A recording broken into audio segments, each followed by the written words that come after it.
Hello sir, ನಮಸ್ಕಾರ. ಎಲ್ಲ ನೋಡ್ತಾ ಇದ್ದೀರಾ, ಇದು Bajaj 5 blade 3 HP copper motor ಬರುತ್ತೆ. 1 ಇಯರ್ ಗ್ಯಾರಂಟಿ ಇರುತ್ತೆ.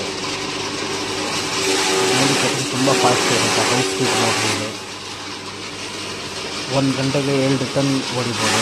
ಒಂದು ಸೈಜ್ ಮುಗಿರುತ್ತೆ.